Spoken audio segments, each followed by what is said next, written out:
Shalom, peuple de Dieu. Heureux encore de vous retrouver en ce matin. Que notre Dieu vous bénisse et vous bénisse encore. Ce matin, j'aimerais encourager quelqu'un, exhorter quelqu'un à s'attacher à Dieu. Parce que notre vie n'est pas une surprise, n'est pas un accident, mais c'est un dessein. C'est une programmation, c'est la volonté de Dieu pour ta vie. Ce matin, j'aimerais dire à quelqu'un avec autant d'assurance et beaucoup de simplicité que ton assurance n'est pas rattachée au succès, ni au privilège que la vie t'offre, mais ton assurance doit être rattachée à ta nature en Christ. Bien-aimé, écoutez-moi s'il vous plaît. Parfois, nous prenons nos faiblesses comme une faille, une défaillance. Mais Dieu, parfois, ne peut pas être fort dans l'effort. Dieu a parfois besoin de laisser la faiblesse paraître en toi pour que la force qui est en lui se manifeste. Vous savez, il arrive des moments où des hommes ne comprennent pas le plan de Dieu. Quand tu es fort, Dieu est faible. Et quand tu es faible, Dieu est fort. C'est pourquoi nous devons opérer dans la nature des hommes comme des Joseph. Joseph a opéré dans la faiblesse et la force a été le résultat final de sa vie. Mais regardez, la force qu'a manifesté Samson. Samson a opéré dans la force, mais la faiblesse a été sa finalité. Il y a des choses que vous ne devez pas laisser paraître en vous. Vous devez faire totalement confiance au Seigneur.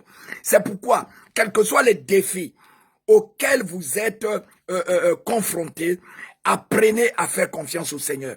Apprenez à aller de l'avant avec le Seigneur. C'est pourquoi David pouvait crier que mes destinées sont dans tes mains. Ça dit que sa vie était entre les mains du Seigneur. Ce n'est pas ma propre force, mais c'est Dieu qui me fortifie. C'est Dieu. Et Paul est clair. Paul dit, je puis tout par celui qui me fortifie. Bien aimé, il y a une raison en ce matin de garder espoir. Quelle que soit l'adversité, quels que soient les combats, quelle que soit la compétition dans laquelle tu te trouves, fais confiance à Dieu. Fais confiance. La Bible est claire. Au livre de Proverbes au chapitre 16, à partir du verset 7, la Bible nous dit, quand l'Éternel approuve les voies d'un homme, il dispose favorablement à son égard, même ses ennemis. Quand l'Éternel approuve les voies d'un homme, quand l'Éternel approuve les voies d'un homme, j'aime cet homme, qui était esclave de sa destinée, mais maître de son destin. Je l'appelle, le choix de Dieu, le cœur de Dieu. C'est David. David était rattaché à Jonathan, fils de son pire ennemi. Jonathan était son ami. Jonathan savait qui était David. Mais j'aimerais te dire une chose. Même tes ennemis connaissent qui tu es. Même ceux qui te combattent connaissent en réalité qui tu es. Peu importe, lorsque nous allons lire 1 Samuel 23, verset 17, vous allez comprendre que Jonathan, fils de Saoul, savait qui était David. Il savait. Et son père aussi le savait. Et il dit à David, ne crains rien. Il dit, ne crains rien, car la main de Saoul, mon père, ne t'atteindra pas.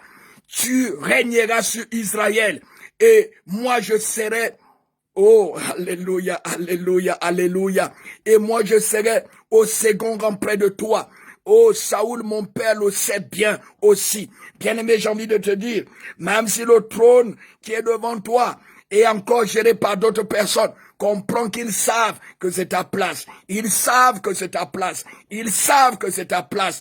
Et ils le reconnaissent. C'est pourquoi les combats sont farouches. C'est pourquoi les attaques sont farouches. C'est pourquoi ce que tu vis, aucun homme ne peut te l'expliquer. C'est parce que ta destinée est grande. Plus ta destinée est grande, plus tes combats sont grands.